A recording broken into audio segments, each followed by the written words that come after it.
ये जो केस हम डिस्कस करने जा रहे हैं, एक 80 वर्षीय बाबूजी हैं जो फूला हुआ पेट, क्या फूला हुआ पेट, अंग्रेजी में क्या कहेंगे?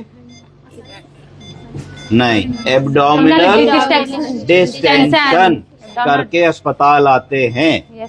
ये देखिए डायग्नोसिस, पढ़िए क्या लिखा है। Intestinal obstruction cause carcinoma colon old left middle, old नहीं होगा, ठीक से पढ़िए, ओल्ड लिखा है।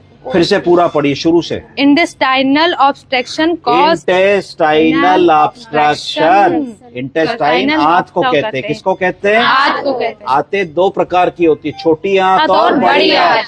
तो आंतों में जब रुकावट आ जाएगी तो उसको क्या कहेंगे? Intestinal obstruction. जब इंटेस्टाइनल ऑब्स्ट्रक्शन होगा तो आंत के अंदर का जो मटेरियल है वो आगे नहीं बढ़ेगा। क्या नहीं बढ़ेगा? आगे नहीं बढ़ेगा। आंत में कैसे पदार्थ मूव करता है? ऐसे, ये, ठीक है जी। इसको कहते हैं peristalsis.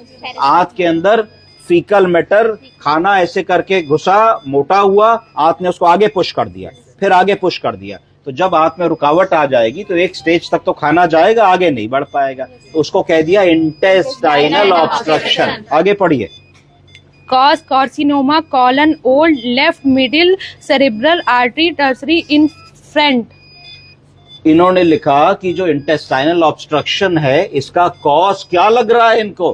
Carcinoma of the colon. क्या लग रहा है? Carcinoma of the colon. क्यों? क्योंकि इन्होंने उसका सीटी स्कैन और अल्ट्रासाउंड जब किया तो उनको कोलन के आसपास का एरिया ऐसा लगा जो कि कैंसर के लक्षणों से मेल खाता था।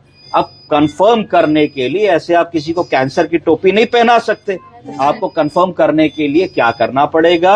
आपको एफएनएसी या बायोप्सी करके प्रूव करना पड़ेगा कि जो आप सोच रहे हैं वो सही सोच रहे हैं कि गलत सोच रहे हैं। अगर आप सही सोच रहे होंगे तो मैलिग्नेंट सेल्स स्लाइड में पॉजिटिव निकलेंगे, हिस्टोपैथोलॉजिस्ट आपको वैसी रिपोर्ट देंगे, तो फिर आप एंटी कैंसर ट्रीटमेंट की तरफ जाएंगे, कीमोथेरेपी, सर्जरी और रेडिएशन ऑन्कोलॉजी के बारे में सोचेंगे।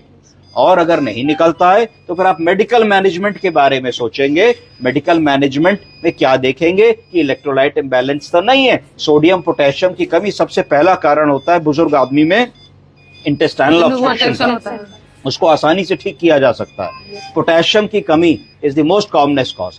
इसके अलावा कई बार ऐसा भी देखा गया है कि ओल्ड एज के लोगों में क्रोनिक कॉन्स्टिपेशन होता है। तो क्रोनिक कॉन्स्टिपेशन है, कई दिनों से ठीक से उनको लैट्रिन नहीं हुई, तो आप कोलोनोस्कोपी करके देखते हैं तो बहुत सारी गांठें फंसी होती हैं, तो मैनुअल इवैक्यूएशन करना पड़ता है। क्या करना पड़ता है? उंगली डाल करके पॉटी की